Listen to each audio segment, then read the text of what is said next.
Remarks from Secretary of State Mike Pompeo in Mexico City as that massive caravan of Honduran migrants inches closer to our southern border. This as we're learning the U.S. backs a plan for Mexico and the United Nations to work together to handle those thousands of migrants moving north from Central America. This is Outnumbered, and I'm Melissa Francis. Here today, Fox Business Network anchor Dagan McDowell, Town Hall editor and Fox News contributor Katie Pavlich, executive in residence at American University and former Ohio Democratic State Senator Capri Cafaro.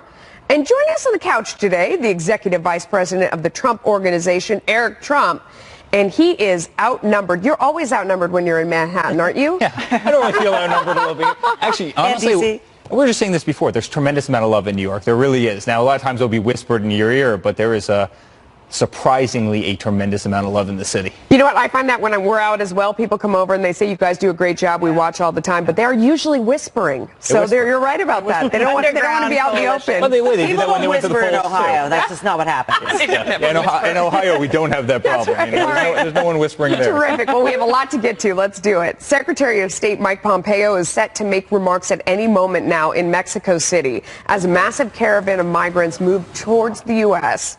Later, the nation's top diplomat is scheduled to meet with Mexican President Enrique Peña Nieto on the issue.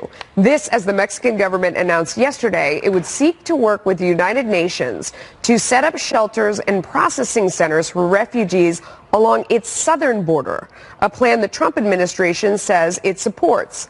Mexico's ambassador to the U.S. touting the move last night on Special Report. The Mexican government, and this is a very important step, requested the intervention of the UN, the Office of the High Commissioner on Refugees, to help Mexico review any asylum claims from the members of the caravan. That will allow us to have a process by which, in our border, we will make sure that observing human rights, respecting international law, if there are legitimate claims to refugee, those can be processed in a very clear way. And President Trump applauding Mexico's action at a rally last night in Montana while slamming congressional Democrats on immigration. I just want to thank the Mexican government because they're stopping it, hopefully, before it ever gets to Mexico.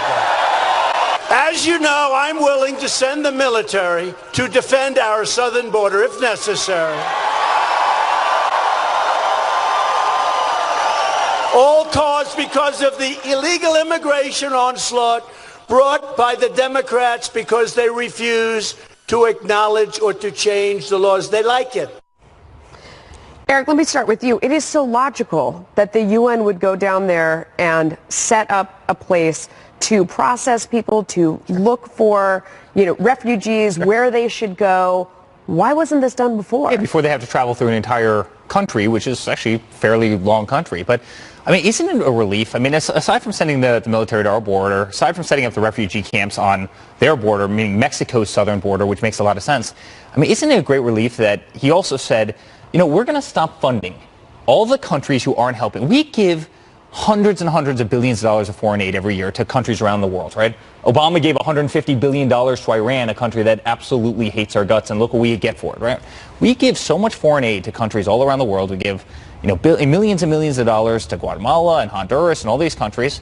He says, you know what? I'm going to stop giving you foreign aid if you don't take care of this problem. This isn't an America problem. This is a you problem. You take care of your own problem.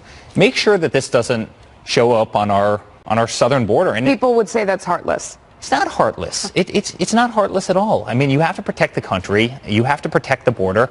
There was just an article that came out that they found over 100 ISIS members in one of these countries. So, those people could clearly be coming up through the border as well. It's not heartless.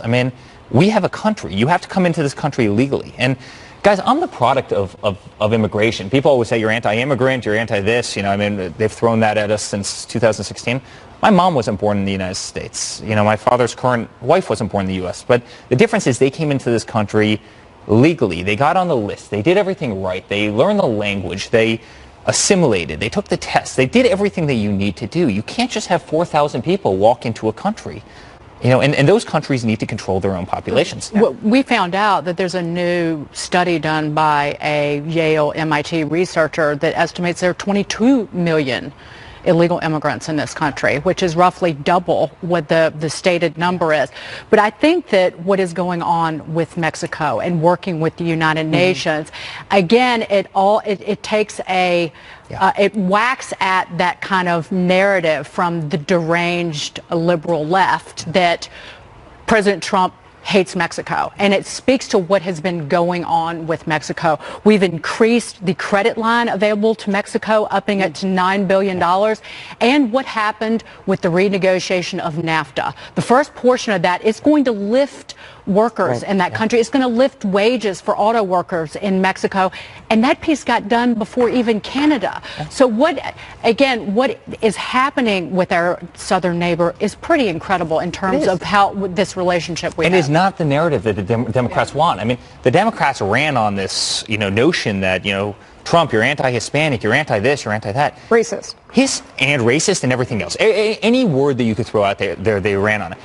Our relationship with Mexico has never been better. You see that when the president of the country comes out and says what he did yesterday. You see that by their actions. You see that in that they were the first people willing to sit there and renegotiate NAFTA. Their relationship is incredible now, and it's a great testament to actually having Can we go back to the whole, it's a heartless thing? Because I think one of the best things that we can do is empower the Mexican government to take care of themselves and to be that buffer from Central America. I mean, Central America, even more so than Mexico, is the challenge where you have gangs, where you have human rights issues, where you have drug problems. And the more that we can actually partner with the United Nations and the government of Mexico, that's not heartless. That actually helps not only the United States, but Mexico and those that are trying to be migrants and, find a way out from the challenging circumstances that they're in. So to me, I think the best thing we can do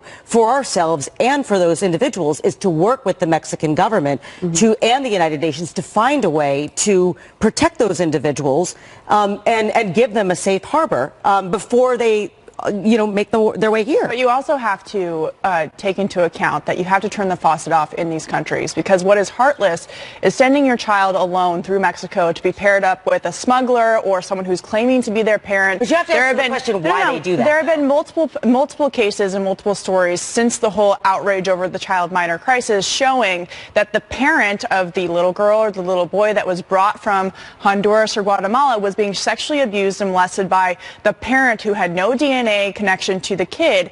And the problem is that according to U.S. law, and this is a congressional issue, the president is doing everything in his power through the executive branch, doing everything that he can, telling Mexico to help us, telling these Central American countries to help us, bolstering the border.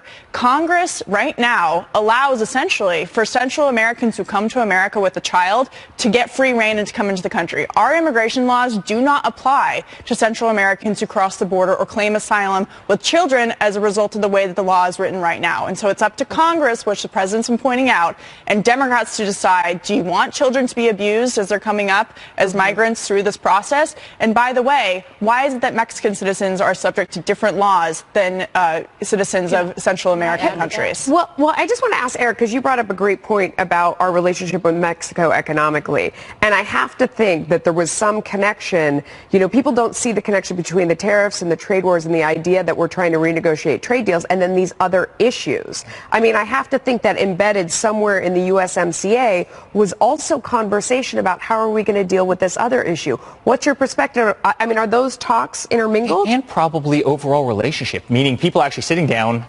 talking and coming up with something that actually works for everybody. And think about the relationship that the U.S. and Mexico could have, and I think now is having, right? You have countries like China, right, who've taken all of our jobs, they've produced absolutely everything, and they're halfway across the world. Look at where Mexico is positioned. I mean, Mexico has such an incredible opportunity in so many ways. I mean, they are our neighbor, right? No different than Canada. That is what NAFTA used to be. We should be just absolutely tied at the hip. not just social issues, but business issues, militarily, security, etc. I mean, this is our hemisphere. And to your of point, the I mean, world. President Trump is actually closer in his immigration policy standpoints to the Mexican government than the left is to the Mexican government. Mexico doesn't want Central Americans illegally immigrating to their country either, which is before they just let them go through and enter the United States. Now President Trump is engaging the Mexican government, engaging the ambassador and saying, we need your help to stop this problem, and I know that you understand it because you don't let these people stay in your country illegal either. Not all Democrats are for open borders. I know, just but FYI. I want to bring up These this ones on issue. Capitol Hill are. So when the president talks about immigration and what's going on in Mexico, that speaks directly to his base. However, it's a midterm election season, and it highlights, to your point, Katie, what Congress has not gotten done for the Trump voter in terms of fully funding the wall, in terms of putting financial restrictions on sanctuary cities. That's a fight yet to come. The president has said he's going to veto it if it doesn't have it. He's willing to shut the government down after the midterm's over. So it kind of highlights something that all these people running for election haven't stepped up to And the act Democrats on. have been silent on it. It's amazing, right? 2 months ago, all they talked about sanctuary cities, they talked about immigration. Abolishing ICE. Abolishing ICE. They will not mention those 3 topics now. Yeah. It's amazing. Literally, somebody, Schumer They don't want to called them talk up about and said, hey, guess what? Let's not use the sanctuary city word anymore. Let's not use the ICE word anymore, because you know what? Those issues do not play well in True, we America. haven't heard abolish ICE in a while. All right. As the midterm campaign season enters the final stretch, President Trump is stepping up appearances in some key states, including Montana last night. Will the Trump effect be a game changer? Plus, President Trump speaking out on the missing Saudi columnists amid growing questions on how the U.S. should respond if the Saudis are proven to have murdered him. We'll debate. Considering the possible consequences for Saudi based on those, it'll have to be very severe. I mean, it's bad stuff, but we'll see what happens.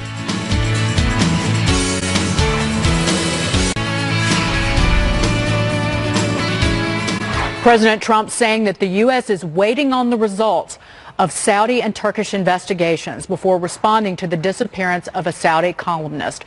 Turkish officials allege that Jamal Khashoggi was murdered at the Saudi consulate in Istanbul. The Saudis deny any knowledge of his whereabouts. Here's the president yesterday. Jamal Khashoggi is dead.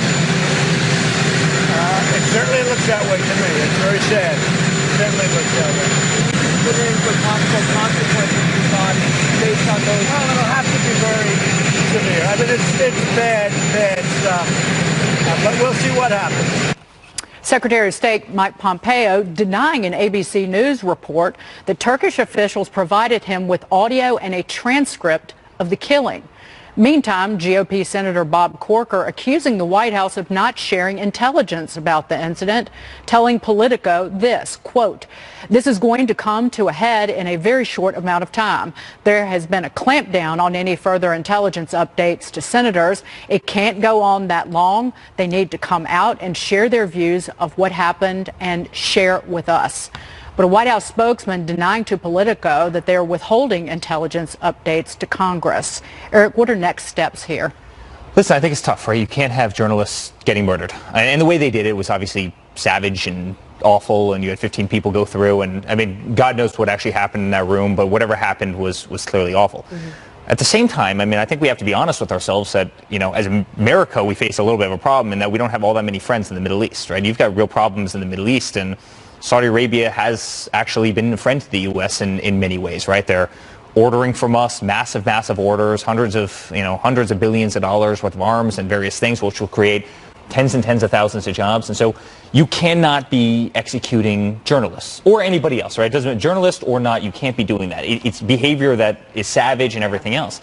At the same time, I mean, who are our friends in the Middle East? The UAE, Israel, and Saudi. I mean, right. So what are you going to do? You could take that and you're going to throw all of that away. And I don't mean to be binary with this. One action is not acceptable, but it leaves the country in a very tough predicament. Let me ask you the questions that, folks online are going to say we didn't press you and we didn't ask you, even though, we're going to. So let's talk about the money between Saudi Arabia and the Saudi royal family and your family.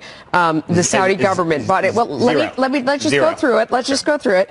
Is it true the Saudi government bought an entire floor of Trump World Tower for $4 million, which would have been a great deal, by the way?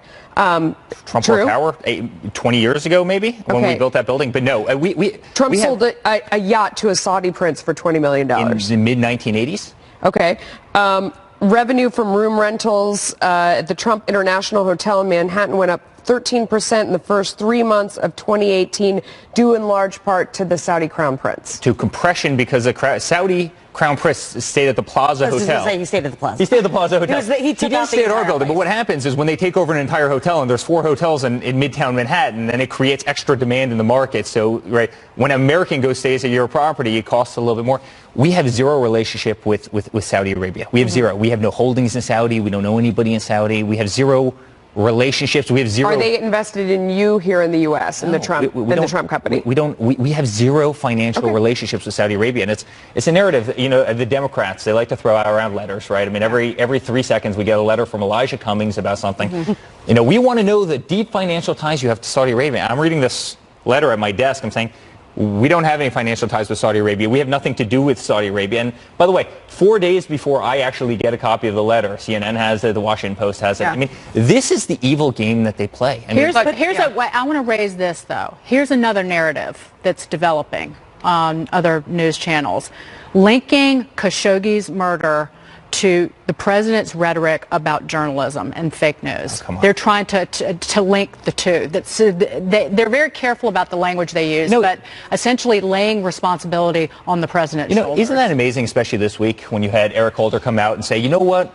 When they're down, I want you to just wind up. I want you to kick them in the head, right? There's this great guy. It's been featured all over Fox. He had a pickup truck. He had an American flag on the back of his pickup truck, and some Antifa guy went and torched his pickup truck. He comes out of a rally, and his truck is burning. You want to talk about these guys clawing at the Supreme Court? Can I just ask? Let me not to interrupt, but I mean I have summarily condemned this kind of activity. But don't you think that the United States has an obligation as the leader of the free world to stand up and say that we do not tolerate these things, that human rights are incredibly important? And I'm not suggesting that we are not doing that, but 100%. Don't you think that that's our job? You know, the amount that this is going to cost Saudi Arabia is not even quantifiable, right?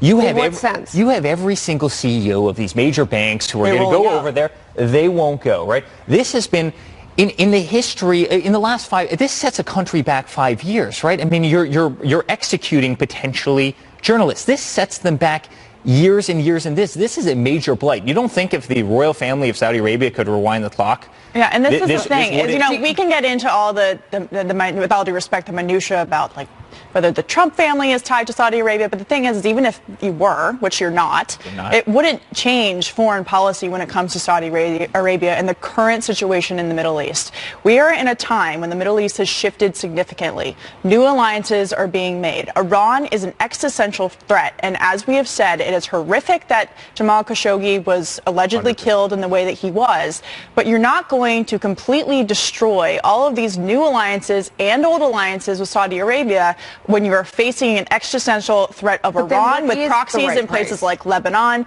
and Syria. There are economic issues that they could deal with. The President Trump, I'm sure, in his conversations with the royal family, has had some harsh words about not behaving in certain ways and don't make us look bad because we need to move forward together. It's about working towards against an existential threat, and this idea that we would change our entire foreign policy over something that happened in Turkey and the president and the Secretary of State still haven't heard the audio from the incident is ridiculous. Makes the country look horrible. Harsh words aren't going to be enough, so it's got to be more than that, Eric. So, what would it be? What's an example of something that makes sense that would, show that America is going to stand up for what's right? I'll add to that. Steve Mnuchin is not going to this conference next week. But not going to a conference to do what they want. Yeah, but they're going to trigger the ministry. But that's an important symbol. But Saudi's trying to portray themselves as as moving into the modern era, and they're doing it slowly, as you've experienced that, Melissa. So for them, it's also about their standing in the world and the way that they're viewed. They do want the business. They do want to move forward. And by the way, Prince bin Salman wants to be seen as a reformer. We still don't know the details of what exactly happened here, and people want to jump to conclusions about what to do. What do you think is the right response? What's tough? I think you condemn them very, very hard, All right. But I do think that the pressure of the world is going to, in a large way, take care of this problem. It was a horrible, horrible thing. But right now, we've just spent, 10 minutes talking about this very issue.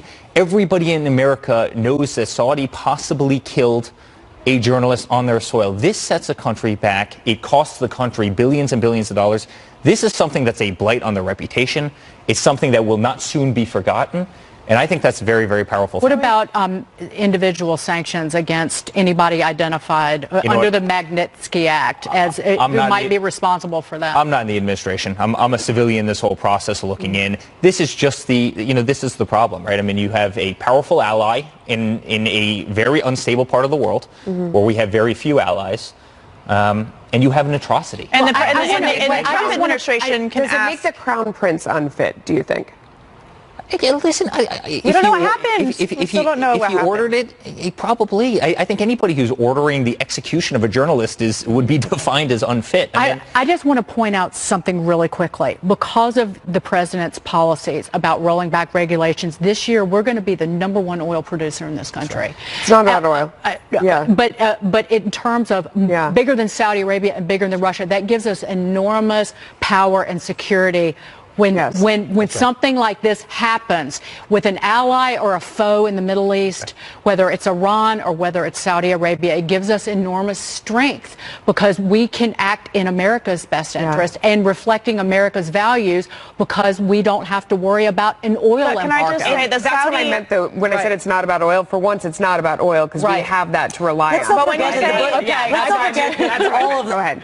But when you say the Saudis, that is a very general term. There are a number of factions within the Saudi royal family, and so there could be parts of the family that are responsible for what happened and parts of it that are not, and there may be consequences within that structure for the people who carried this out. So I think generalizing that the Saudis did this, of course it happened in a Saudi consulate, obviously someone from Saudi did it. However, when it comes to the factions and who's responsible, you can't generalize about what the consequences are going to be because we don't know exactly who did it and who's responsible for it. Got it. Moving on. The president keeping his word on the midterms and stumping for GOP candidates all over the country. The focus right now, 3 hot Senate races that could hold the key to the balance of power, whether the president can make the difference. I'm thrilled to be here in Montana with thousands of loyal, hardworking, incredible American patriots.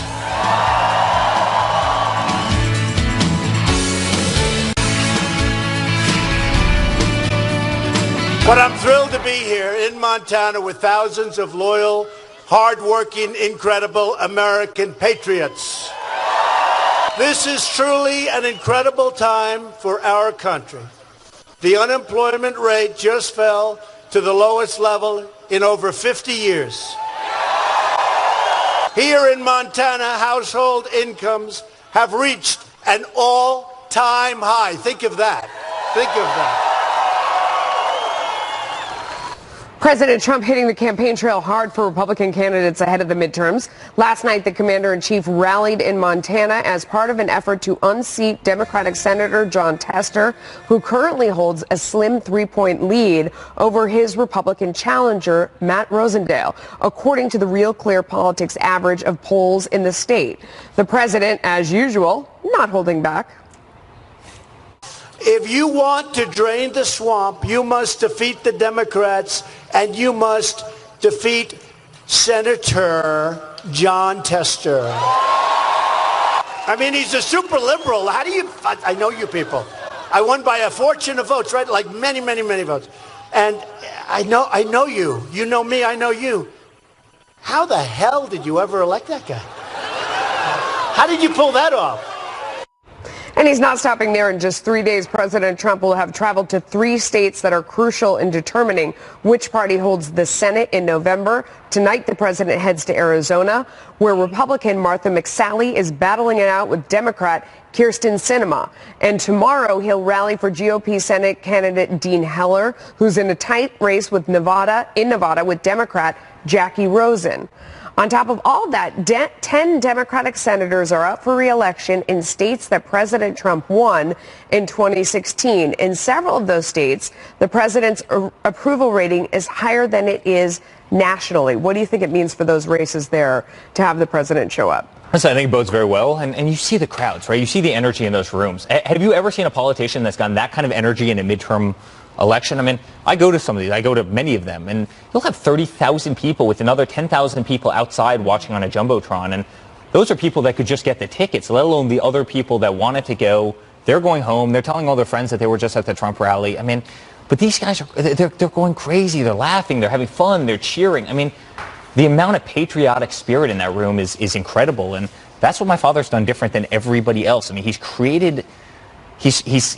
turned politics into something that's fun, that people can be proud of, and it's believe me, it helps. I mean, they notice instant jumps in the polls when he goes to these places. So I was going to say, I mean, that's the key question is, do you feel like it translates to local candidates because Democrats say, oh, you know, the president is so unpopular, his numbers are so low, it helps us when he comes to the state? You think it's helping the Republican candidates? There's no question about it. There's no question it helps. I mean, by the way, he also has a lot to boast about, right? I mean, we have the best economy this country has ever had.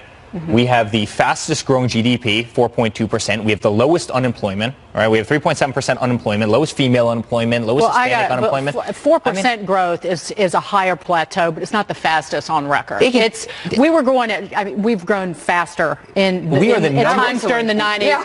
No, but I just wanted to stop you there because it is during President Obama's term, we never grew at 3% in any one calendar year. That's right. So I'll say that. That's right. And by the way, the New York Times actually made fun of him, right? During 2016, they said, you know, Trump says he can grow at over 3%, you know, the GDP. He's taking crazy pills. He's nuts if he thinks he can, right? And then all of a sudden you're growing at 4.2%. Why isn't the Republican in Montana running away with it in a state that your father won by 20 percentage points, more than 20 percentage points? Well, incumbent. I mean, there's probably a lot of, hey, there's a lot of states that you could point to like that historically where they've gone, you know, on a federal level, they've gone Republican. Look at West Virginia, right? On a state level, they go Democratic. I mean, there's a lot of states that exists. Ohio is the same way as that. I mean, for example, I mean, with Sherrod Brown, you know, because of the dynamics in Ohio and because he's established, even though President Trump won by 11 or 12 points, Sherrod Brown is still leading significantly. Look, I always give credit where credit is due, and the economy is very strong. But in my little corner of Ohio, we do have some challenges, and I want to take this opportunity. We talked about this a little bit off air. We make the Chevy Cruise in Ohio, in my home county, a county that voted for President Trump, the first Republican since 1928. We've lost 1,500 jobs at our General Motors plant. We welcome the opportunity for the Trump administration to come and help us bring the Chevy Cruise back from Mexico. That's going to help him in 2020. That is his number one focus, meaning bringing jobs back to this country. And guys, I go all over the country. I tell the story all the time. I go all over the country, and everywhere I went, you'd see these factories. And they had chain link fences around them. There was no cars in the parking lots. The windows were boarded up. I mean, there was no life. They had lost all hope. Those factories are getting filled again. I mean, it's one of the reasons that we have 3.7%. We're an anomaly, but we need your help. You brought up Montana. I'll get criticized if I don't bring up the fact that the president of Montana also stumping for incumbent House Republican Greg Gianforte. He pleaded guilty to a misdemeanor assault after a physical scuffle with a reporter last year. This comment, of course, making some headlines. Watch this. And by the way, never wrestle him. You understand that? Never. Any guy that can do a body slam, he's my kind of...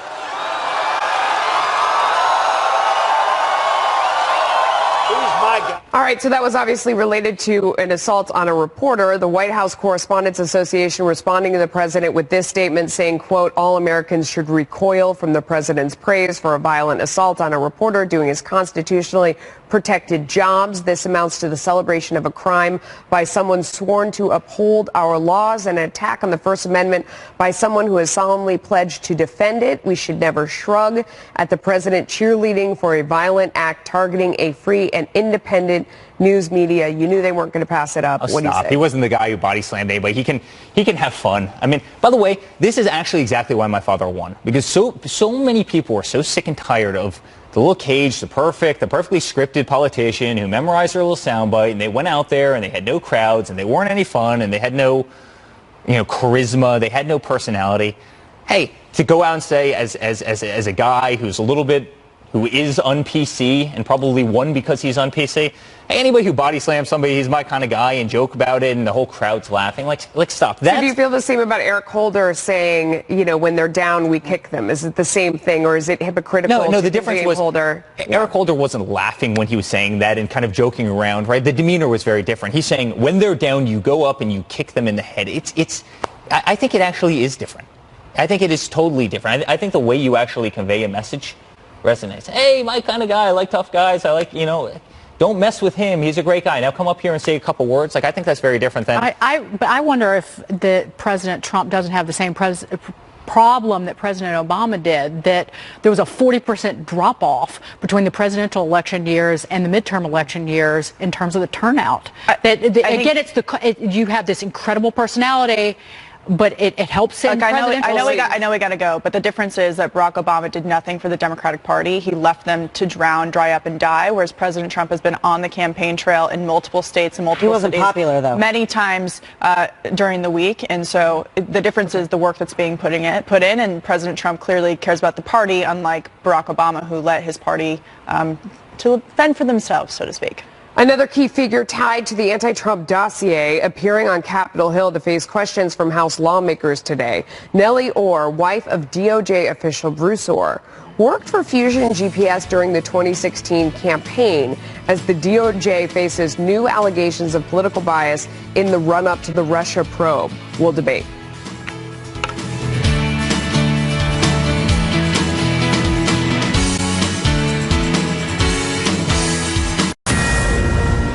This Fox News alert, a key figure linked to the anti-Trump dossier, now speaking to House lawmakers on Capitol Hill. Nellie Orr, wife of Department of Justice official Bruce Orr, worked for Fusion GPS, the research firm that compiled the dossier. She is appearing voluntarily for a transcribed interview, but sources telling Fox News that she is claiming spousal privilege to decline to answer certain key questions. This comes after former FBI lawyer James Baker testified for a second time before a joint House panel yesterday on FBI and DOJ actions in the run-up to the Russia probe. And on a report that Deputy AG Rod Rosenstein discussed recording President Trump and removing him from office under the 25th Amendment. Rosenstein set to appear for a House panel interview next week. Congressman James Ratcliffe says Baker's closed-door testimony was eye-opening. Watch this. I walked out of that room, Bill, more convinced and more concerned that the FBI and the Department of Justice had not met its obligations in disclosing material facts to the Foreign Intelligence Surveillance Court, more convinced and more concerned that the FBI had leaked classified information. I'm more convinced and more concerned that a bunch of Trump-hating agents and lawyers at the FBI were telling President Trump he was not under investigation at a time where they were discussing investigating President Trump. And House Freedom Caucus Chairman Mark Meadows saying that Baker's testimony led him to believe that Rosenstein should resign. Watch. I think it's time that Rod Rosenstein steps down. He should do so immediately. And in doing that, I think it would serve the country well, it would serve this president well, and it's time that we eventually get to the truth of the matter.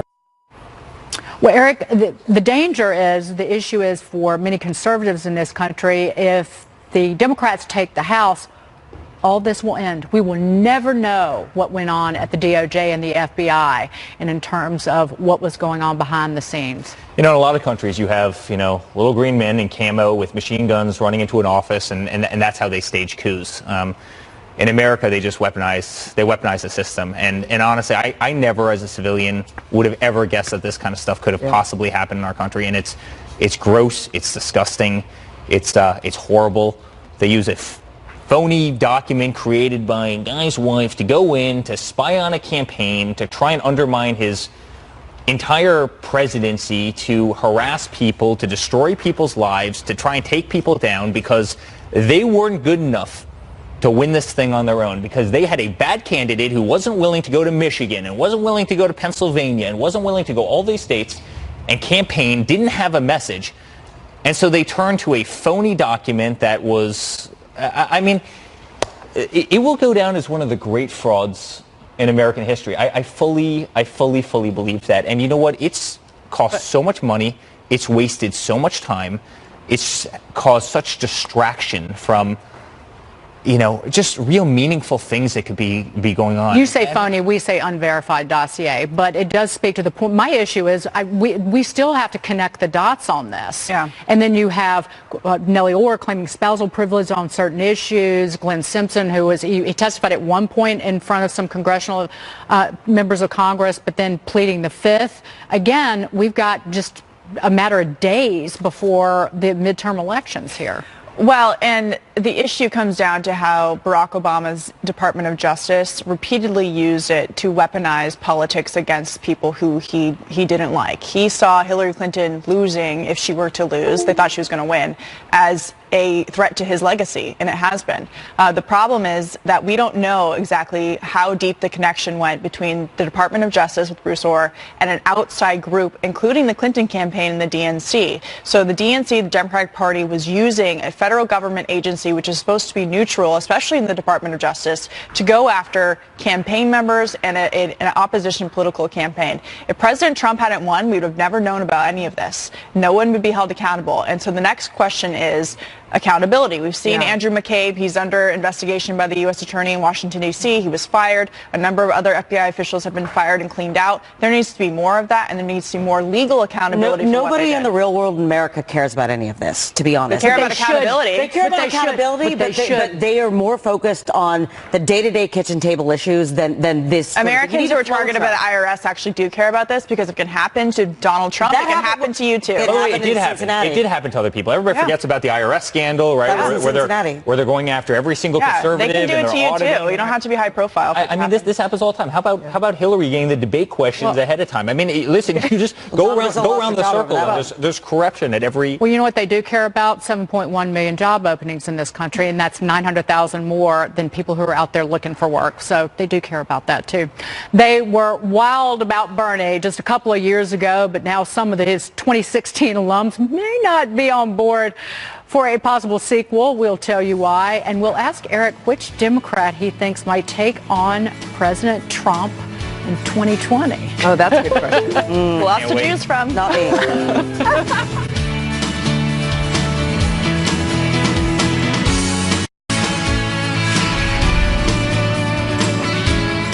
Some Bernie Sanders 2016 alums reportedly fretting about a possible 2020 bid by their old boss. According to Politico, they're worried about his age. Come on now.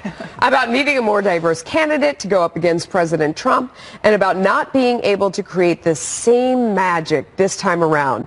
Some former campaign aides plan to stay in their jobs, and others are keeping an open mind about 2020.